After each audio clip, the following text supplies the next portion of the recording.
Welcome, wrongdoers. This is a new show that we're doing. You've already experienced it, but now it's official. You might be wondering, should there be an intro? Yes. Has it been devised yet? No. But it's episode 1. We'll get there, I promise. Basically, what we'll be able to do is a new show. It's going to be called Run It Back Cinema. Do the Wrong Thing presents Run It Back Cinema. In this installment is going to be the ladies and gentlemen, because this nigga Wes Craven intros. So all right. What's happening? I was getting there on the bus. Jesus. As you know, we've done already a few series rewatches. We did Mission Impossible.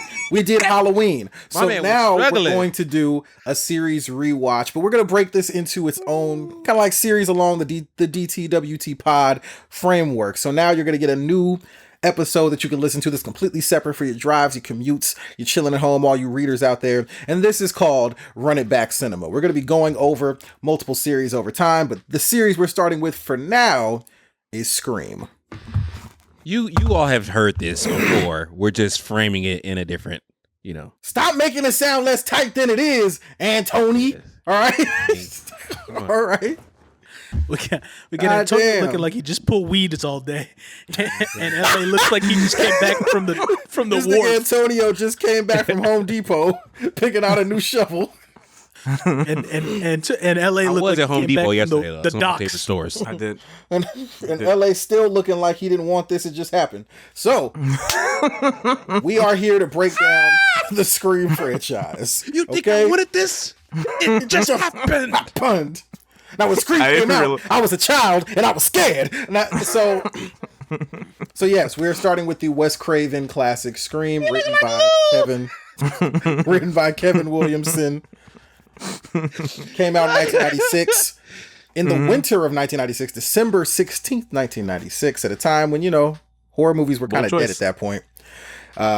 In some ways, thanks in part to films like the ones that Wes Craven made and popularized. And this movie he turned down on multiple occasions before finally accepting it once a great young starlet wanted to be attached to the project. And even though her role was eventually minimized, Wes Craven stuck around and they ended up creating what was a slow building cult classic. It debuted at number 4 in the box office and just started to continually build and was eventually in theaters for like 31 weeks. And for a very long time was the highest grossing horror film of all time. Mm-hmm. Ended at 173 million at the end of the day. Took 16 million to make. 16 million to make. Yeah. Shout out to the Weinsteins. 100 million in that. 60 million on the budget. You do the math. Shout out to the Weinsteins, Dimension Films. We ain't got to talk about that, B. Come on, man. Are you bringing up old stuff? We trying to keep it positive. You bring up old stuff. It's man. Hilarious. Shout out to Rose McGowan. It's nipply. Very nipply. Oh man. So where do we want to start? Where do we want to start with this? Also, my intro for this episode was going to be excuse me. How does it feel to almost be butchered brutally? People want to know. They have the right to know. Bitch, no, they don't. Why are you running up on me saying that? It was like so annoying. I'm like, what the? She was on her bumper like when Wiz got out the car. Like, damn, she was like right there. Oh. So yeah, where do we want to start with this? Where do we want to begin? Let's start with how we feel about the film, Antonio. Yeah, be nice. Tight. Cool. Solid. Get your ass in frame. Cool. LA, how do you feel about Scream? It was a delightful rewatch. I haven't seen Scream since I guess it originally came out. I saw it years after it came out, but I haven't seen it since. I haven't seen it since 97. The fuck? I definitely didn't watch it then. But no, I think a lot of my cultural references from that movie came from Scary Movie, oddly enough. So it was funny rewatching it because I was replaying the scenes of Scary Movie as I was watching it, which made it more funny.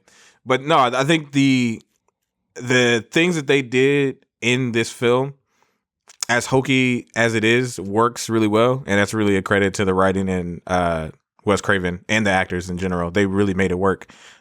You had what was it? What's his name? I have his name here. Skeet. Is that his right name? Skeet Ulrich. His real name isn't actually Skeet, but his name is Skeet. Yeah. They hired him because he looked like Johnny Depp. Basically, yeah. Yeah, you have was it Matthew Lillard, right? Matt Lillard, baby. Who wasn't even trying to do this role. He was auditioning for another thing. They came out and He saw was auditioning for Billy. Yeah. And was like, yeah, we think he'd be good for this. And his performance is so wacky and crazy. These things, they're so over the top, but they use all these self-referential things, which at the time had not really been done or utilized in this type of way, especially in this genre. At the time that Cam mentioned that at this moment in time was pretty much dead. And then they decided to drop it in December. And this thing became like a word of mouth phenomenon. In terms of the movie itself, as it stands on its own, it is really fun to see a horror movie take elements that you are used to and flipping it on its head and still finding a way to make it somewhat scary. Because there are some legitimately scary moments in the film if you're watching it with old eyes, not new eyes. So it still works. I think fundamentally as a movie and a horror movie, it still works. So I enjoyed it a lot. It's funny because, like you mentioned, we're like, I don't know if there's another horror movie that's been so humorized over the years. Like, I can't think of another movie that's been spoofed as often as Scream. Scary to the movie. Point where, like, it's not a serious thing anymore. Mm-hmm. And I'm rewatching, and I'm like, it might have helped it. Because if it wasn't for the fact that I wasn't taking it as serious, I probably wouldn't have liked it as much on the rewatch. But like watching it again, I guess the its campy nature and it's kind of like over the top. Like to me, it was actually funny watching it again. It was more funny than scary, if that makes any sense. Mm-hmm. And I don't know if that's because of Scary Movie or if that's what Wes intended, but I definitely saw it more as like almost a comedy, like a spoof of the genre. Yeah, like I'm gonna make this movie, but I'm not gonna take it. I'm making a movie that's not gonna take itself serious as some other horror movies do, and they fail because they try to be too serious, and it's just like we're not buying this. Mm-hmm. And I think that's why it's kind of lasted so long in the culture, is because it was a movie that was easy to take and run with, because I think Wes had that in mind already, if that makes sense. Yeah, I mean, majority of it definitely came out of the writer. What's his name again, Cam? Kevin Williamson. Kevin Williamson, thank you. A lot of the script that they put together was almost all him, and they really got lucky because originally they didn't, like, Wes Craven didn't want to do it. They couldn't really get anybody to do it. And Wes Craven, I think he denied it like 3 times before he finally like locked in and did it. Yep. So for him to take that script and still follow through with the vision and not chop it up to hell, credit to him and credit to Williamson for being able to put together something that traditionally probably wouldn't have made it around anywhere in that time. And just, he said he was like 3 months late on his rent. You know what I mean? He was down bad when he wrote this script, and it just took off. A lot of people loved it when they read it, especially the cast, which shows. They definitely, we talk about like it's more funny than scary. I think they use different elements, like having Drew Barrymore in the beginning, fooling the audience, kind of like thinking she's going to be in it, killing her off in the first 5 minutes. But that whole scene is so iconic because it uses traditional horror movie element tropes. But then finds a way to make it funny. Like when she's recognizing that this is real, like her boyfriend's outside, he's getting stabbed or whatever. She's like, I'm gonna call the police. And right as she grabs the phone rings again. Like I can imagine that moment was scary for audiences, even though the premise seems really silly with this guy in this full length Halloween gown that's sparkly with this upsetting like Ghostface mask as a slasher film. Especially even when they go outside, right? Because this slasher is not the traditional one that we've gotten where like they're almost invincible. This guy's getting knocked down, get beat up, which I thought was really good. You haven't seen a lot of like the girl fight back as well as this one was, and throughout the movie, right? Because once we find out who the people are, at the end of the movie. Spoilers for Scream, I guess, if you haven't seen it. But when you find out, people still mad about the Sixth Sense, so you just gotta say it. But when you find out who they are, there's two high school kids, people, the internet. But when you find out it's two high school kids, it makes more sense of like why they were getting they weren't like physically imposing really, which kind of upset some of the like beginning backstory for like how they killed the mom and stuff like that, which they didn't flesh out all too well. Also, maybe the shortest presence of Liev Schreiber ever in a movie. Well, no lines, just a face. This is early Liev Schreiber before he was Liev Schreiber. So yeah, that's also that. Just a face. When I saw him in there, I was like, I don't remember him at all. That's kind of weird. Well, you know, the whole phone again, where you could tell that they knew about the horror movies that came before them. That whole phone thing is When a Stranger Calls, that came out like 20 years before it, I think. Mm-hmm. Yeah, that whole idea of it was in the 70s. I know they redid it, but the original movie came out a while back. But this whole idea, the remake, I think, was you're at the house and somebody calls you, and then you hang up, and then they call, and then they're able to tell you about what's happening. Yeah, why haven't you checked the children? Have you checked on the children yet? Like that kind. And that was all just the opening scene of When a Stranger Calls. Like when like, the call's coming from inside the house, and they were actually upstairs with the kids. Mm-hmm. That's why I said, why would you check the children? Because I'm waiting for you up here, bitch. Cam, what is it about this movie that, out of all other movies, that you gravitated towards the most? Like, what was it about this that you chose to? It's like, something fucking funny, Tony. What started the love fest here? I'm truly curious now. Listen, that we've he got opens up the pod by calling himself, or he's called the Wes Craven rap for a reason. So we're gonna let this man. Now we see that. Y'all see that up there? Yeah. I went to the last Blockbuster on the planet and bought that poster. Right. Where did this come from? So, I was forced to watch horror movies as a kid. I wasn't like I was planning on it. You know what I mean? My mom was just like, you ain't gonna be a bitch. And she forced me to watch horror movies. So, before I saw Scream, it was pretty much quick succession. So, I saw my first horror movie when I was like 5 or 6. So, by the time Scream comes out, like 96, I'm about to turn 7. So, I didn't see it until maybe early the next year when I was 7. They rented it at my dad's house. And at that point, I'd seen, Friday the 13th. I had seen a Freddy Krueger. I had seen Chucky. But I saw Scream at the house and we were watching it on video. And I just remember just being like, we used to watch movies all the time over there. That's the only time I remember just being transfixed on a movie. Maybe it was the Elite Milk. I don't know. Maybe it was the Ghostface mask, which I always thought was really cool. Mm-hmm. But something about that movie just always stuck with me to the point that I was like, I'm going to keep following this whole Scream thing. And I'm like, oh, Wes Craven. Oh, he did the Nightmare on Elm Street movies. And that just kind of slowly but surely as my age grew along, my appreciation of that movie grew because I became, I feel like most guys are in their teenage years, they start watching hella horror movies because we're fucking weirdos. And it's just the way that you then I looked back and I was able to go, man, I appreciate this movie more because it literally took all the shit that came before it and flipped it on its head and basically made fun of itself. It's making fun of itself. So when you say that it is more so funny to you now, that's a good thing, Antonio, in a way, because it was built up as satire. And there's always humor in Wes Craven movies anyway, even when they're horror, because deep down, Wes Craven didn't want to be a horror movie director. So it makes sense. I think it was doing like porn. Well, that's another story though for another time. But yeah, the way it turns everything on its head and is so referential, and me being a very referential person in the way I do things, it's basically a movie that's basically tailor-made for my personality and the way I talk to people, the way I think. And it's a horror movie with Neve Campbell in it.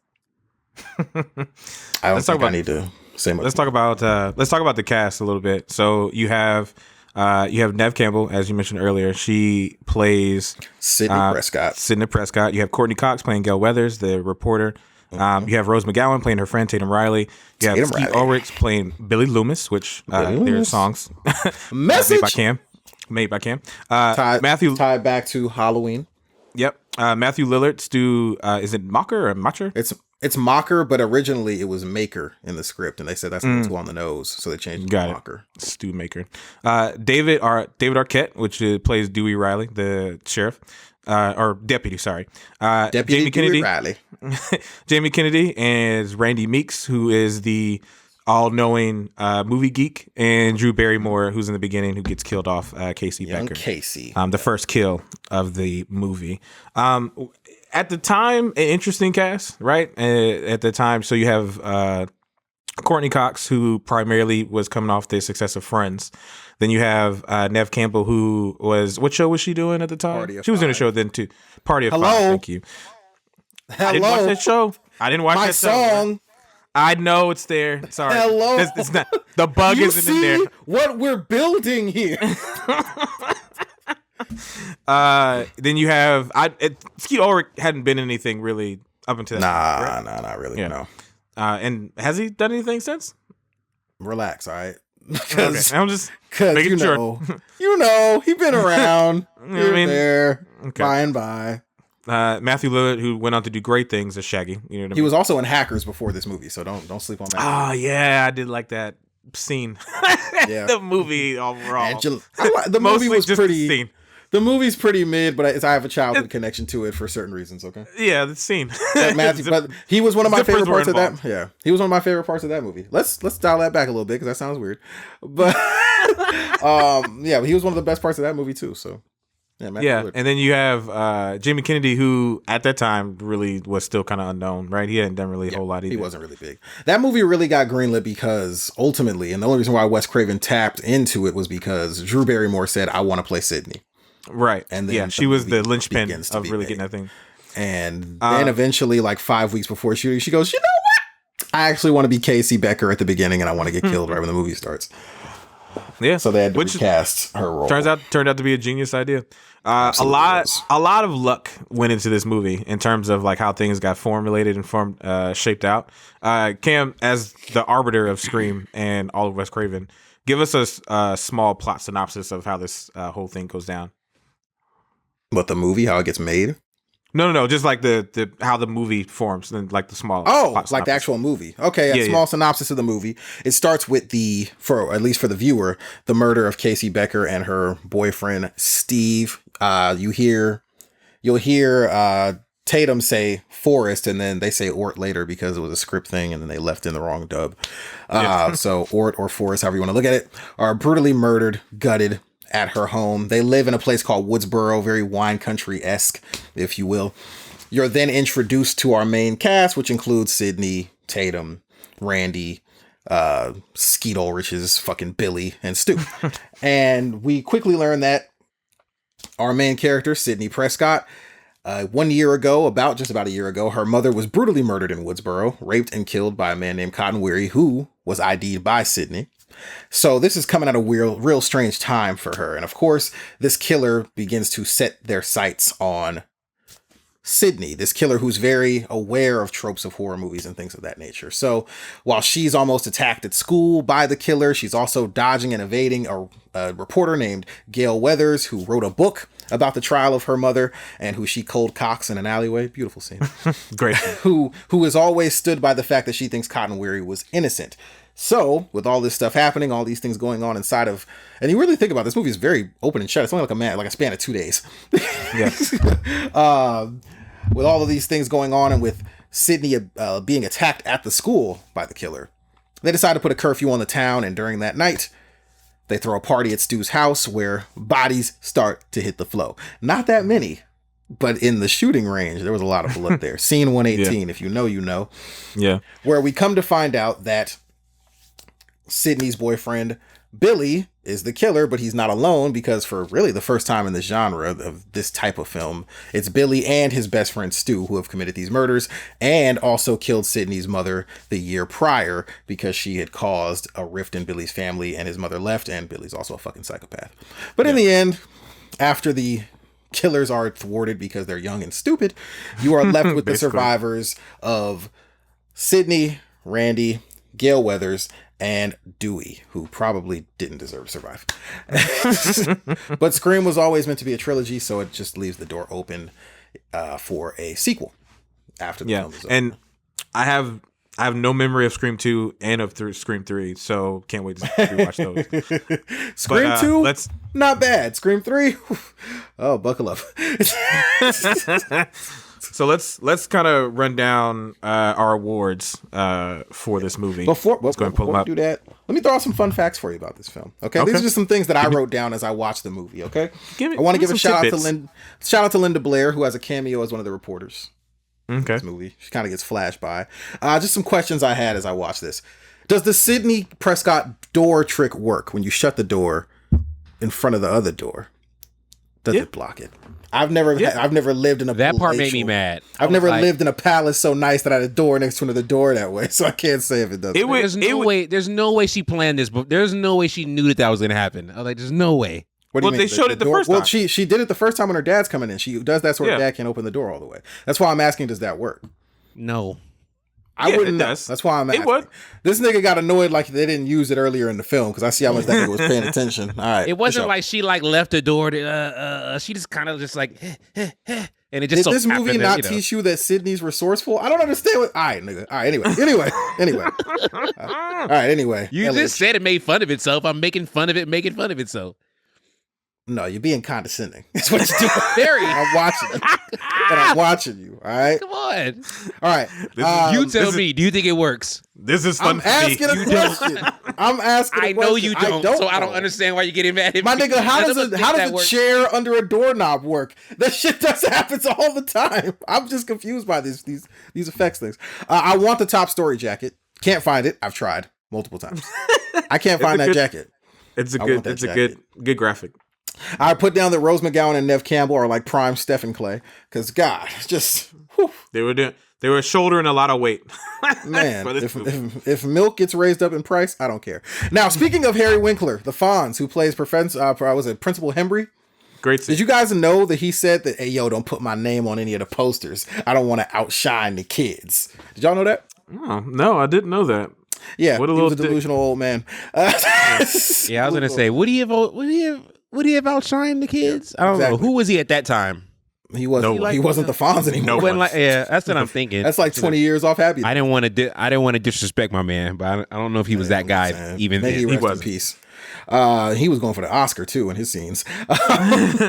What bus drops you off in front of your house? The scissor scene? Yeah.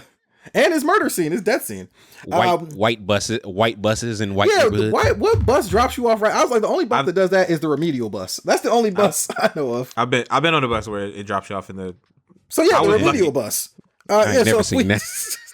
So if we, I made it. Your house is right by the bus stop. I made it. Also, her dad really didn't give a fuck about the moms if he just gonna go on another business trip on the anniversary of her death. He really didn't. He must have known she was cheating. My nigga had to work. Look at where they living. He's been working hard. Sidney has the best hands of any Scream Queen. True. She was out here with low sweeps. She was out here putting in work on Ghostface every time. You gotta give something to Tatum too, because she did a whole she all them bottles tumble roll. Yeah, she was good. The cell phone reception in 90s wine country, immaculate. For them to be getting these calls off to these houses. And know how to clone a phone. That old ass fucking cell phone. They knew how to do that. It was hella wild. People don't know how to do that now. Yeah. With YouTube. Some high school students talking about we cloned the phone so that we would like thinking about being able to. I don't know why they didn't just on say we took the dad's cell phone. I don't know why they didn't just do that. Yeah. We kidnapped and took his phone. Like, that's an elaborate scheme for some 16-year-olds. But I did write that they did a good job of capturing the small town feel. Like it feels like a small town in that movie. So I'll give them credit for that. The everybody knows everybody type thing. All the officers knew, all that stuff. Mm-hmm. Shout out to Sidney for the punch on Gail Weathers, even though she's immediately getting arrested again right there at the precinct. I'll send you a copy. Around. Bing. Cocked her as she should, because fuck Gail Weathers. Why did Tatum have twin beds? I don't understand that. And of course, David Arquette also tried out for Billy. There's another fun for you. Yeah. I feel bad for Kenny the cameraman. Yeah, I feel bad for Kenny the cameraman. I really do. Yeah, he said he gained weight for that role. That's insane. He gained like 20 pounds. Billy started the V-neck trend. My nigga was out here in the V-necks in 96. Y'all had to catch up. You know what I'm saying? Y'all had to catch up. And I also wrote down for Billy, him talking to Sidney. Hey, yo, I know you almost died last night and your mom's got killed a year ago, but I am horny. Okay? His entire character is just horny. When you meet him for the first time, when you meet him for the first time, he comes through the window. He says to her, "I was watching Exorcist, and it made me want to give you dick." That's exactly what he said in that scene. Basically, it was edited for TV, and I thought as far as like our I thought relationship. it's like PG-13. It was started as NC-17 and it got kind of rated R. His character 100% ages the worst out of everybody's. He's a bad actor. I love. He's just really bad. I mean, and I don't know if it was meant to be so obvious, but his acting made it so we're like, it's so obviously him. Like, yes, we know it's him. We know it's you. Maybe that was done by design. Maybe that's why they give you the red herring of him getting stabbed in the bedroom, so you could be like, oh man. They also do the whole thing where like he gets put in jail. He has dropped a cell phone. He gets put in jail. Yeah. Then she gets another call the same day, and I was like, okay. Clearly, because when the wrong guy, but then he blows it. He blows it by his like every time that he stalks with her. After that, he has this weird face that's like he just has. Yeah, I'm the one. I did. That's just his face. You still don't believe me? Why he has this weird, really demonic face? I'm like, yes, we believe you did it because you're acting weird right now, bro. Demonic niggas get the bitches. The Sidney figuring it out scene after she's unclouded from the nut. Where she's like, I gotta know. I just find it funny. Call? Yeah. What did you? Really? That's what you're thinking about? Post sex? Post coitus? I was gonna say post coital. That's an interesting thought for you to have right now. But all right, we gotta get to the end of the movie. And shout out to her baseball slide in the bathroom when Ghostface came after her. She slid like a league of their own and got out of there. Where the fuck are everybody else's parents? Not important. Well, you have to see. There's a curfew in town, but we're going. We saw Tatum's parents. And then they were. At least. Yeah, where the fuck were Stu's? So, and I don't know. Out of town, right? Fam, that's what I'm saying. What the fuck? I need to go to Woodsboro. Yeah, small town. I love the Wes Craven Fred cameo, literally wearing a costume from Nightmare on Elm Street. Good. Love that. Why did fucking Henry Winkler have a fucking clothes closet in his office? Anybody? I think open up the closet, ties, coats. Nigga, what are you doing? Never know. Do you live here? You never know, man. My nigga, what are you doing? Also, Randy tried to tell you niggas. He gave you the whole spiel in the video store. Yeah. Probably that's top 5 scenes of the movie for me for sure. It's him in the video store with Stu. Like, I love that scene so much because Stu looks like he's disturbed by the shit he's saying. Like he's probably you're gonna find him gutted in the last scene somewhere. Stu just what? Why were all the beers in the garage? That's where the fridge was, apparently, for some reason. These rich white people only have a fridge in the garage? Come on, man. Tatum easily should have got out of that door. They actually had to cut it and edit it so that, because she basically dives halfway out, and then they had to cut it so that it looked like only her arm, one arm got through. And yeah, because she could get through that. She actually found that out. That's something she could do. Mm-hmm. If Neve Campbell whispered that she wishes her life was like a good porno in my ear, my dick is punching her in the stomach. Because I was like, yo, Neve, please. Ask me. How did they get Kenny's big ass on top of that? It should have been me. We need that. Yeah, we do. Should have been me. How did they get Kenny's big ass on top of the van? Okay, let's talk about how fast these two gentlemen, skinny, no muscle, none at all, no chest muscularity. All right, how did these skinny niggas wrap up fucking Barry up on the fucking tire swing so fast and be able to pull his big ass up on top of the roof? And for what and why? Like, what was the purpose of you throwing him up there? Stu's ad libs are amazing in the movie. A lot of his lines were ad libbed, and especially his shit at the end. What's your motive? Peer pressure. I'm very sensitive. And the whole, my mom's dad are gonna be so mad. Yeah, that shit's ad-libbed. It's all off the dome. I'm fucking dying, man. And of course, they didn't originally want to have the motive for the killers. The original thing was gonna be there is no motive. And then they added in the whole Sidney's mom slept with my dad. And best of both worlds, they said. Best of both. Dewey was supposed to die, and they decided, we'll let him live. Is the biggest flaw in Scream the soundtrack? Because outside of the acoustic version, that's the problem. A movie like this, you would expect to have at least it has the acoustic "Don't Fear the Reaper" when Sidney's with Billy, which is actually pretty foretelling. Yeah. But the rest of the time, you don't really think about it. And I think that's kind of a flaw for the film. I really do. I was gonna say the acting, but I get it. The only bad actor is Skeet Ulrich. What are you talking about? You know what? The funny thing is, the women really they carried this whole film, because I don't know if there was a good male actor in this movie. What the fuck was wrong with Randy's performance? A lot of it is rough, man. Performance? A lot of it is rough, man. Who played the? Was it David Arquette that played the cop? Oh, he was he was bad. He was. I think I wanted Denzel performances from these. Wow. Oh my god! Shout out to Justin Whalen. If you don't know who Justin Whalen is, he was in Susie Q. Y'all ever seen Susie Q? No.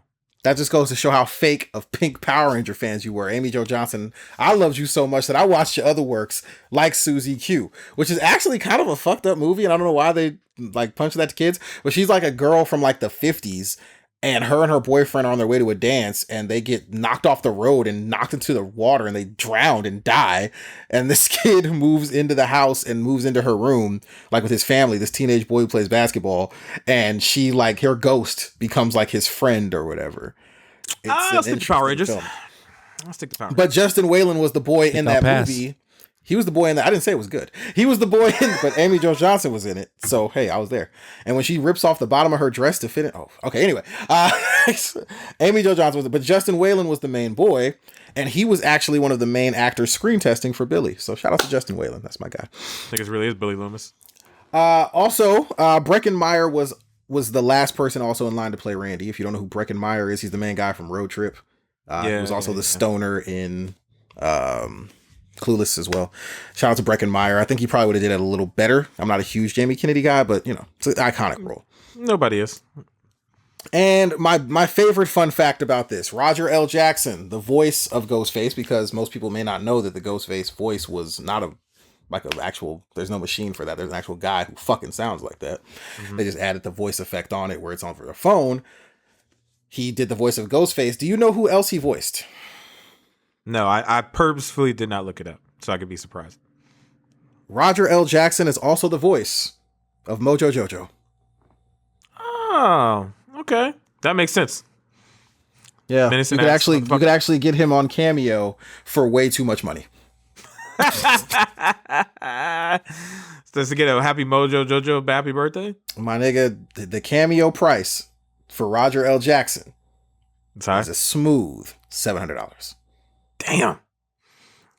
Hello. Yeah, Cam. he's got a lot of video. He's got a lot of video game and TV show voice creds. Like he was on Red Dead Redemption 2. There's like a Minecraft game that he voiced. He doesn't even need to, by the way, because that nigga is breaded out now. So shout out to him. Dishonored 2. Okay. Fallout he's 4. Definitely established. Okay. All right. Shout out ladies and gentlemen, it's award time. Before that, let's take a quick commercial break. Good, because I got to go switch out my laundry. You being responsible.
Cam, you ready to do these awards?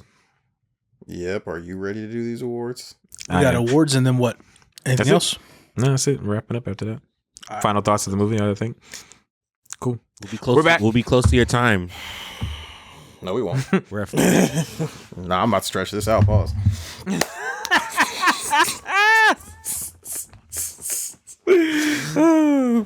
Billy Loomis for real. This nigga is horny. Horny. Oh man, let's give some awards for Scream. All right, so we got plenty of options here. All right, it's funny because before the pod started, when niggas were on time, we were talking about how like LA was saying that like this movie couldn't be made today because we're so used to referential films. But this was the start of the referential films. So, would this movie have already been done by now? Who knows? That's the fun. Kevin Williamson, shout out to you. Yeah. But the Hereditary Award, given to the whitest decision made by a character in the film. Don't trip over yourselves now, guys. We got plenty of options. It is the stabbing themselves and thinking that was going to work. Well, I mean, if you really look at the film, the reason why that plan was a plan was because Billy was just going to kill Stu. He wasn't trying to let Stu live. I thought that too until he let Stu stab him, and I was just like, "Well, he only if you don't notice, he only really stabs him like maybe once." Yeah, I got that, but I wouldn't have. I wouldn't have let you stab me at all. The shit out of Stu. I'm getting woozy here. Let's go, man. Let's do it. Let's sit down.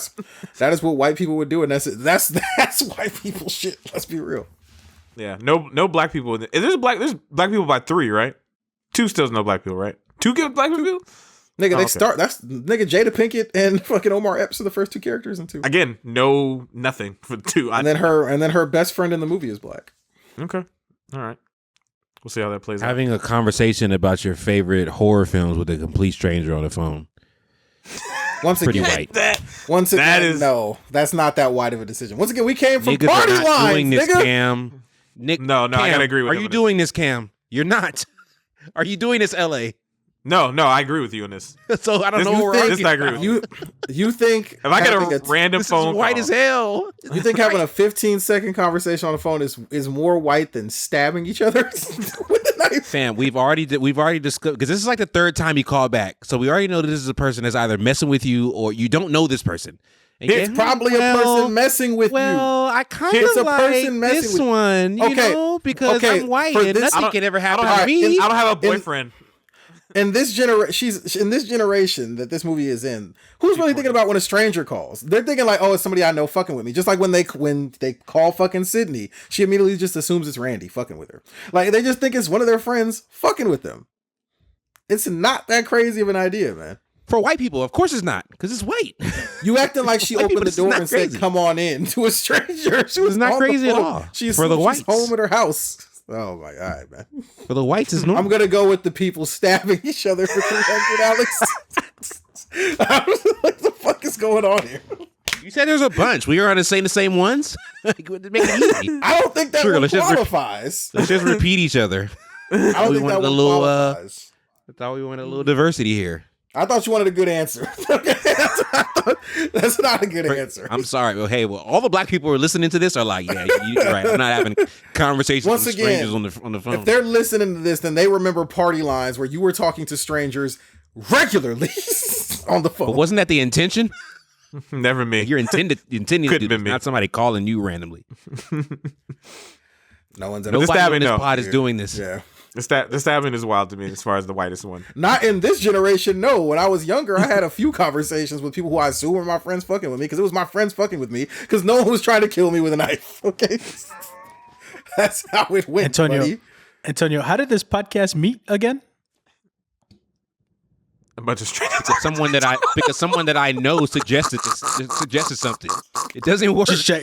My bad, dude. My bad, brother. It doesn't work. Brother. I was just checking. Sorry, I was just checking. We're not all complete strangers. I knew Cam.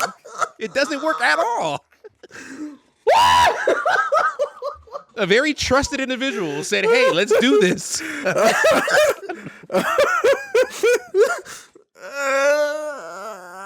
So yeah. Wait, give me a second. I'm also going with Harvey. I don't know how you thought that character. would work. Like if Cam wasn't involved, I would not be potting with you niggas. Sorry. It's not working. I was also going with Harvey Winkler threatening students with a pair of scissors, which is also pretty white. You're not going to see that anywhere in a black community. Letting you. No, you're getting faded. You're getting faded for sure. Because those parents are up there. No, I did think this is definitely like somebody needs to like. This is illegal. I don't think you could do this. Yeah, well, that's also a white decision. I was kind of shocked at how overly crass everybody was. Like everybody was just desensitized, but I guess that was the 90s, I suppose. But Jesus Christ, like the way the dialogue runs, I was like, between the teenagers, I get it, but like, that part made sense because Harvey Winkler was doing the most in that. But him usually like literally having scissors and like putting him up to kids' faces. Them at him, like, this can't be legal. Like, there's no way in hell you get fired for this. Yeah, who's gonna tell for that? Yeah, you wilding for that. Maybe it's different then. I don't know. Maybe you could do a little bit more. 20 now this is going to be a tight 2-glass race, ladies and gentlemen. Mm-hmm. The Sydney Sweeney Award, given to the most elite milk in the film. It's got to be Rose. I feel like we got Rose McGowan. Depending on how you feel about that haircut, Drew Barrymore. Mm-hmm. And you've got the crying eyes of Neve Campbell. Those eyes just scream like they want to cry. I gotta go with Neve because of screen time. You gotta, it's like, do you want a sip of, 10 out of 10 milk, or do you want a whole glass out of like 8 out of 10 milk? Listen, bro. I want all the whole I know glass. is the sip of the milk when Rose McGowan is in that football jersey with the red pants. This is quite. That's like a fine dining restaurant where they give you small portions.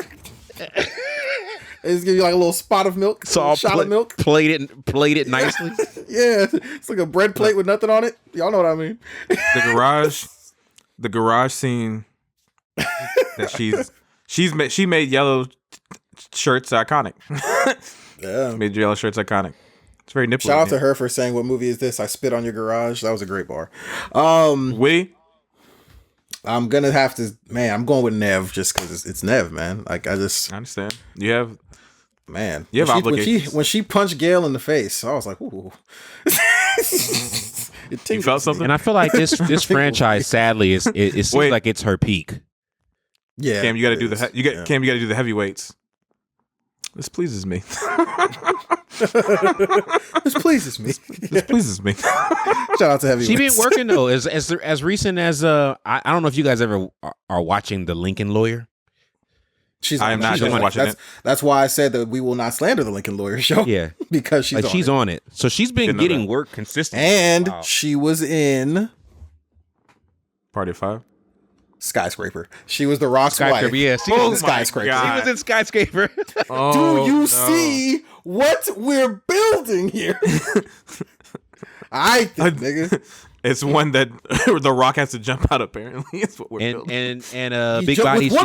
She had a Mad Men. She was on a Mad Men episode. Bing bang. Okay. Bing blow. And I want them to pay my girl what she's worth. She ain't gonna be in the next 2 Scream movies because y'all don't want to pay up, nigga. All right, so we're now on to the That's Called Bars Award, given to the best quote in the movie. What is it? I think I'm dying, man. Yeah, Stu for sure. Stu had some of the best lines in the movie. That whole scene, like to me, that was probably like the way he acted that scene. Like that scene was probably the best stretch of acting from a person. Like he was going. Wait, there's more. And he's like spitting. He was going for it. Yeah, this is gonna be a Scream, baby. My man pulled up from half court for that little scene. What's so funny about that scene is the fact that he doesn't have to pick the phone back up, and he just chooses. Hello? He's laying. He's sitting. Did you really call the cops? My parents are gonna be so mad at me. It's as if Wes. It's as if Wes leaned into him and said, "Hey, you'll never get it, but imagine you were going for a best actor. Supporting actor. How would you do this?" And my man went for it. I was like, man. He even said himself, he was like, I don't know why Wes let me do that. I have no idea. I don't know why Wes let me. I'm really upset. I think it works though, because that twist to me doesn't land very well if he doesn't play his role like he's a great lackey in that movie. Him playing his role like he did made it work. Yeah, and they're in the IE this weekend. I didn't go meet them, and I hate myself. I didn't want to spend the money on it, but they're at CreepyCon. Yeah, it's Skeet Ulrich, Matthew Lillard, and Jamie Kennedy were all at CreepyCon this weekend. The packages to actually meet and take pictures with them sold out so fast. My quote would be, "It's the millennium. Motives are incidental." Yeah. That was a great quote to me. That was a great, and it actually chalks up well. That whole scene, I'm telling you, that whole scene is, if they watch Prom Night, they save time. That whole scene is great. It's an amazing scene. Shout out to Jamie Kennedy. But even now that Billy's a murderer, you think Sidney will go out with me? No. Again, Matthew Lillard just eating Matthew Lillard, man. He's just eating just gnawing on it. Gnawing the scenery. Getting the bone marrow and all. Honestly, the damn son, where'd you find this award for the best song? I feel like it's the acoustic "Don't Fear the Reaper." It's really the only thing to nominate. I mean, because it's either that or you think school's out for summer when they drop that when they get the curfew. But I'm going with "Don't Fear the Reaper." No, thank you. Yeah. I think we're in unison on that. Also, quick side note that I never actually usually mention: how much do they have to pay to put all that footage of Halloween in the movie? Oh, I don't know. I mean, there's a lot of very clear references of other titles. Yeah, imagine Bob Weinstein made some calls and be like, "This is happening," and if you don't, didn't the Weinsteins have control of it by then? They might have. Remember in the Halloween, they come and take over it at some point. I thought it was like the mid '90s is when that happened. So maybe they already had control. They probably had it. That wouldn't be hard to believe. Okay, okay. Yeah. The Upside Down Award given to the film's most like or similar movie to the one we're reviewing. It's got to be. I mean, for me, it's Scary Movie. But I mean, that's so on the nose. It's so on the nose. Yeah, I mean, it wins. It referenced that movie so well. Like, it definitely obviously drew from other inspirations, but the way it very much found a niche within a niche. It's too good. It's too good not to. For me, it's Valentine, which I think is the forgotten sleeper within that series of those genres of movies. That was a good slasher. Valentine. What was it? I Know What You Did Last Summer is another one, but also written by Kevin Williamson. Yeah. God rarely misses. Oh, he missed there, but it was fun. What are you waiting for, huh? Yeah, that movie is a trip, bro. Yeah. Go back and watch that one. And you're going to go, what the fuck? We will not be doing that in review for sure. Definitely not, because they don't need to rehash it. Running back for that one. There's not much. I enjoyed Urban Legend. I enjoyed the first Urban Legend. I did too. It's not a good movie, but it's fun to watch. If you're talking kind of like campy teen slasher, post-Scream, I got feelings of like Final Destination, but obviously the premises aren't very close. But you know, yeah, Supernatural versus slasher, yeah. But yeah, no, I agree. All right, this will be a fun one. The Bron Award given to the actor that put the movie on their back. Is there any competition for Matthew Lillard? No. No. Matthew Lillard gave 150%. That man was literally Jimmy Butler against the sidelines in the bubble. Just exhausted after that movie, man. Just exhausted. Because I wouldn't have guessed, if me watching with fresh eyes in 96, watching that movie, I would not have guessed Matthew Lillard is one of the killers. And for him to wrap around to like being as psycho as he is, that he would follow his guy with no clear motivations outside of like, I'm just gonna do what you say because you're cool. Because it's not like he was a jock. He was just kind of like a James Dean archetype. He didn't really have any skills. You know what I mean? Like, he didn't ride it on a motorcycle. He didn't have like cool clothes. Like, he was just pretty. He was Johnny, that was it. Johnny Depp. Like after the Jordan sick game when Pippen was like carrying him off the court. That was like that was Skeet carrying my man off the court. Like, I know you went you gave it all. You did the heavy lifting here. Here you go. I'll get you some water. To Skeet's credit, the corn syrup, that scene, very good. That's his best performance in the scene. Also, the horror movies don't create killers; they make killers more creative. Yeah, that was good. That's a good bar. Very good bar. Love it. All right. The rewrite. Make one structural change to the first, second, or third act of this film. I I don't know if I could, to be honest. Like a structural change, it moves at a very brisk pace for a movie that's just under 2 hours. Everything's condensed into about a day and a half to 2 days. Like, what do you want to change? This movie's been tampered with too much for me to suggest anything else. Like, there's been too much around it for me to think of something that would feel original, if that makes sense. If there was one thing I would change, which apparently there were cuts to this movie, where they were and when they were, I'm not aware of, but there were cuts that they had to do in order to get the rating, which it ultimately ended up being Bob Weinstein calling the MPA and saying it's a comedy, not a horror movie, and that's what cleared it from the rating board. But if there was one thing that I would change, would be more Cotton Weary stuff, because it's used so anecdotally in the movie, and it's kind of like this throwaway thing, and you don't really get a whole like the idea of like why she would believe that this man who was her boyfriend at the time it matches the back of the head of this grown man who was Shreve Leiber. And I was just like, they probably should have fleshed that out a bit more. I would have been fine with it. You're gonna get more Cotton Weary next week. Okay. All right. Don't worry. But I kind of wish don't you worry more of that. But yeah, okay. Yeah, don't you worry about Cotton. Good old Cotton. That would have been my only rewrite of like maybe visit him in prison. Like after after that scene of the book scene and the clocking and her doubting and her, if there was like an extra scene of her going to the prison and that's why him. I think that's why Liv Schreiber's hair is long the way it is in that scene. Right. Yeah. Going to jail, so it can give you the effect that maybe that's what she saw. Mm-hmm. Him in the bloody jacket leaving with his hair slicked back. It might have been. Mm-hmm. That's why, Yeah, I think it would have added a little bit more tension to it, leaving you as a viewer to decide whether or not she could be wrong or right, which would have made the reveal even more intense, I think, personally. Okay, but yeah, that's mine. I don't know if you guys have any. I personally can't think of one that I would do. Yeah, I get it. I get it. You're swinging off the nuts of this movie. I get it. You're a fan. Oh, baby. Like, I'm literally trying to rack my brain. Like, what would I change about the structure of it?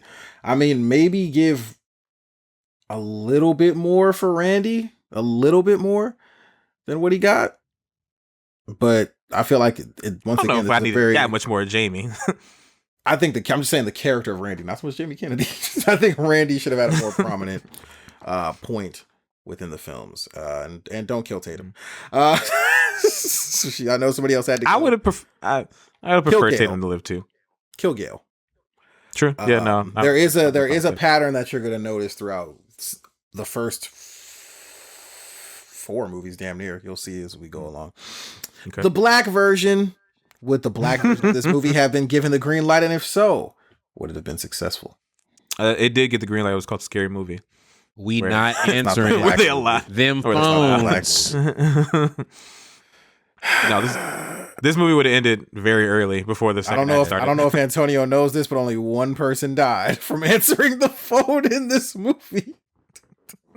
I don't know if you peeped it, but only one person died from answering the phone. This movie is like 30 minutes long.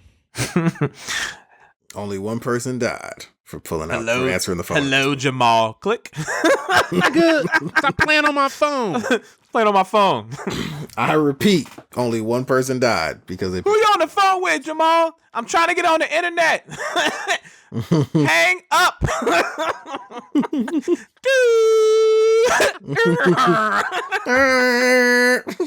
I'm trying to get all these AOL minutes. Hang up the phone now. And we already know the answer to this. Could there be a crazy behind-the-scenes documentary about this film and its fucking? Yes. Yes. And we watched it. Yeah. And it could have been crazier. It could have been crazier. Yeah. Last but not least, the Daniel Caesar Award. What's the best part of the movie? It's the opening. I think the opening really sets the tone for the entire movie. I honestly, like, if you are a first-time watcher of the movie seeing Drew Barrymore get murdered, I can't even imagine the mind fuck that is for you, because you're like, if this is the first 10 minutes, what the fuck are they about to do for the rest of this movie? Mm-hmm. So it gotta have people to lean in when that shit happens. So that absolutely for me is the best. It's one of the better versions of the hot opening, because most horror movies start with a murder in the first scene, but usually it's pretty fast. It's like 30 seconds, a minute, and you don't really see who does it. It's kind of the start. It's the start of a mystery that you don't know about. Whereas this one, there's like probably some of the best or some of the heaviest amount of dialogue is going on, like in this very, very opening scene off the jump. Like there's no soft open to kind of prep you. It's like it opens and she's getting phone calls from a killer. So yeah. The only thing that was kind of awkward. It's the best open of any horror movie ever. Yeah.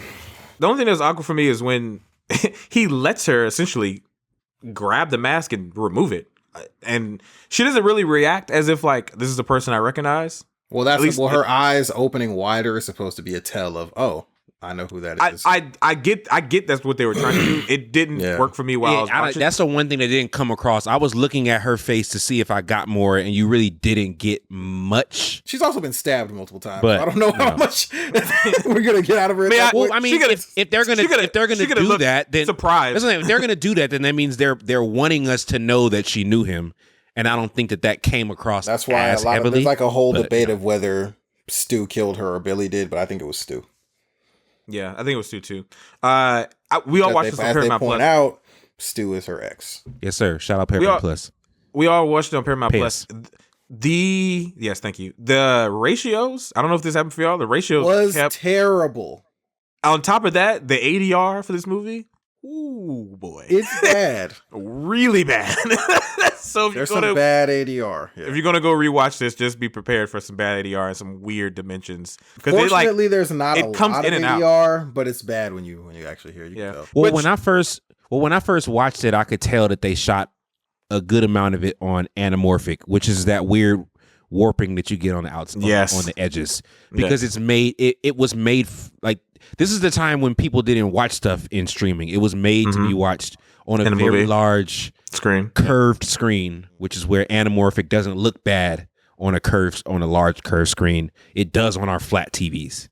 Yes. Yeah. So but it didn't bother me because I'm used to that. So I noticed it in the first scene. And I was like, oh, okay.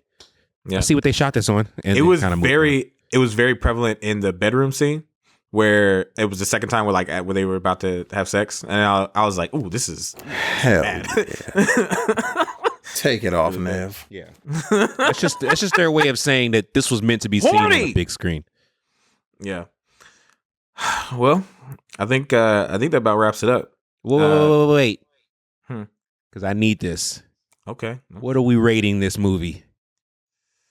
That's a great question. We are going to rate the entire series. This is the first one, so not much to really lean it against as of yet. If we're going to do the wrong thing scale from 1 to 10, I'm going to give it. I'd give it a 8 out of 10. Give it an 8 out of 10. Scream, first movie. I know. Listen, I know in my heart of hearts, so he wanted to give it like a 7.5, but he can't. Let it be known, I've never given anything a 0.5. He can't have rated this lower than Prey. He couldn't have. He couldn't have. He had to do that because if he'd gave us the 7, then that's him admitting that Prey is a better movie than Scream. I give it 8 Dark Knights out of 10 Jokers. I just needed to know where we are here. I give it 7 Lincolns out of 8 Chattanoogas. I give it an 8. Prey 8. Oh, Antonio, God. What's your rating? Just as good as Prey. I like 7. I'm at a 7. Mm-hmm. It's like I'm going to your house after the recording. Prey is also not an 8, so you know. Man, everybody scales different. You know my ratings. My ratings, I don't give out 10 willy-nilly, so 7 is good to me. Yeah, no, absolutely. Yeah. What are you going to give it, big dog? Me? Yeah. You asking me? Yeah. You're asking me? Yeah. The nigga with the Scream cell phone 10 out of case? 10 for him. What are you talking about? You might surprise us. Come on, my nigga. 11, nigga. What are we talking about? What the fuck are we talking about? Okay, LA, you knew that. I know. LA, that question had nothing to do with him. I already knew where. I just want to know where you ranked it. Come on, my nigga. This had nothing to do with Neve Campbell. Is it 1-1? And that's how you got 11 because it's the two things you love. Come on, dog. Wes Craven, Neve Campbell, the best performance of Matthew Lillard's career. He was out here just shooting like Deion Waiters. You feel me? The only reason why Jamie Kennedy was relevant for another decade and got to date Jennifer Love Hewitt. All right, come on, man. I'm mad you unlocked that memory. David Arquette got to have a career and a wife for a while. And a daughter, yeah. And a child, yes. A child, yes. Child of divorce now, but yes, a child all the same. An infant, a baby, a human. Yeah, no. Y'all already know what time it is, nigga. Y'all know what time it is, all right? The boys going back to Canada, all right? What about you, Big Body Bang? What would you give this on the dude? I don't even think he rewatched it, did he? That's not important. He said, "That's y'all. Yeah, that's y'all job." His name's Paul, and that's between y'all. My name's Paul, and that's between y'all. Then change your fucking name next time we do a pod, nigga. We're playing with my nigga's name. Stop giving up the sauce on this one. It's all Wes Craven of pods, nigga. Don't play with my nigga name like that, all right? You already know how we give it up out here.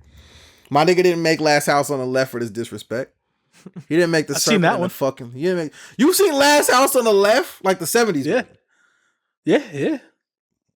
But you, man, all right, fam. That movie is violent as shit. Yeah. What's your rating, the Big Body Bang? I'm gonna rate it as a cultural phenomenon. As a cultural phenomenon. I haven't seen the film. How can I rate it as a film, Antonio?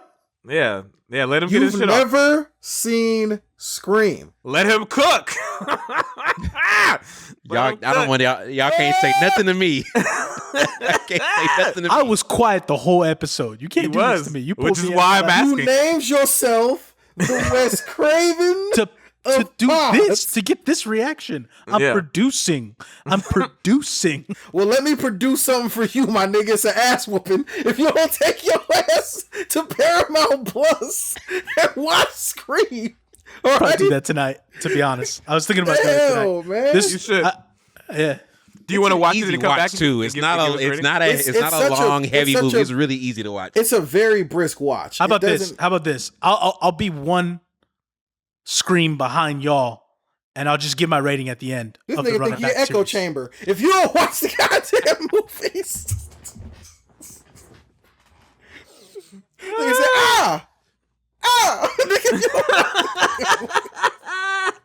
I just gonna be there watching like this the whole time, just with my fingers. Let me tell you something. God. Wait, are you worried about it being? Are you worried about it being scary? No, it's just Ghostface is the most non-threatening. This is far from scary. Ghostface is the most. It's just if not my I got genre. killed by Ghostface, he had to catch me by surprise because there ain't no way. It just wasn't my genre. It just wasn't my genre. But I'm gonna give it a go. I didn't know it was this satirical. If I had known it was this satirical, I'd give it a watch. Yeah. There's like Wilhelm falls in this movie. Yeah, horror is tough. I don't know what would that genre be. They create it's own genre. There is no other. This is it because it's not horror. It's really not horror.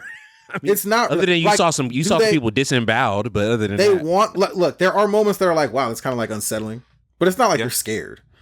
You could sit back and go in that scenario. That might creep me out or scare me, but that's not. To me, even in the scenes where people were like they're like mutilated, it's like okay, it's like okay, it's not done in a way that makes you violence shiver. has never been an issue. It's always just. There's some stuff that like people being in your house. I don't like that. Just don't like. I don't like that. It's not for me. You never watched. So you never watched The Strangers then? No. I know about it. That's the ultimate. That's the ultimate. I've seen scary movies. It's not like don't watch that. Movies. Don't watch that movie then. The Strangers. It's not like I avoid them. Because that's especially because the whole reason that's the creepiest thing about that movie is the end. It can happen. The ending line. Yeah. That ending line is the scariest part of that movie. Fucked me up. It really is. Fucked me up. Yeah. Like that movie in itself isn't scary. It's just the idea that the concept of it is like that a couple people would decide to mess with you. And get this while we talk about those kind of concepts. Apparently this happened around my apartment complex. There's been some dude at like 2-3 in the morning just going around and knocking on people's doors in a hoodie.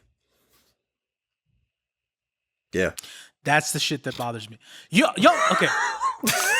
But that doesn't. But it doesn't I'm gonna work say in some this. places I'm gonna say because this, and then I'm gonna you can't do drop that in it, San and then we're gonna Bernardino, man. wrap this up. I'm gonna say this, and then we're gonna wrap this up. Nigga. Shit, that's what I'm saying. When I was 18, in my area from San Antonio to Austin, there were motherfuckers dressed as clowns walking around with machetes, knocking on doors for 6 months straight. Yeah, I remember that. I don't fuck with this stuff because it's too, and that's like, where it's too real. where you're from matters because I guess that seems like a Texas thing. But like being in LA, being in San Bernardino, you don't want to knock on people's doors like that because you let a nigga knock on my door with a machete. You won't make it. I got something that needs way less distance. I'm in Texas. We all strapped here. I just don't want to fuck. It's just not. It's just not for me. It's unsettling. No, I'm a pass. But I'll give this a shot. It means a lot to my guys here. I will watch Scream 1 and 2 and 3. How many of these motherfuckers are there? It's about to be 7. The new one is 6. The new one is okay. 6. We'll see how I feel after 3. But after that, well, look, I already told you. It gets so bad and cheesy by that point that it's fine. Yeah. You've gone. 1 is the best one. 2 is okay. 3 is bad. 4 is good, and 5 was okay. Okay. all right, we'll give it a go. I'm okay. The only bad movie if you in this get series past is 1, 3. you're fine. Yeah, Look, the I'm only watching bad Last of Us, movie is so like I'm not terrified of scary jump shit. It's just wasn't my. And honestly, Last of Us might be happening in the real world, but that's a whole nother topic. Tell me about it. Gonna have to avoid. So LA, let them know where they can find you. You can find me enjoying a nipply weather at l.a._GFC on Instagram and LA_GFC on Twitter. What about you, Antonio? Where can the wrongdoers find you at? At A. Devon Johnson. I don't have a slick No quick slick today. response. Trying to hurry up. Josh ready to go to sleep. I know we all are. Cam, where were you at? Where the wrongdoers at? You can find me renting The Howling to watch during curfew at Cam Archer.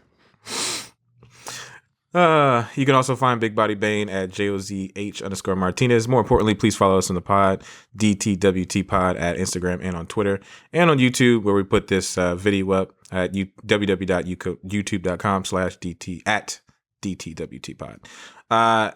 As always, guys, it's always nice to be good, but it's way more fun to do the wrong thing. We out.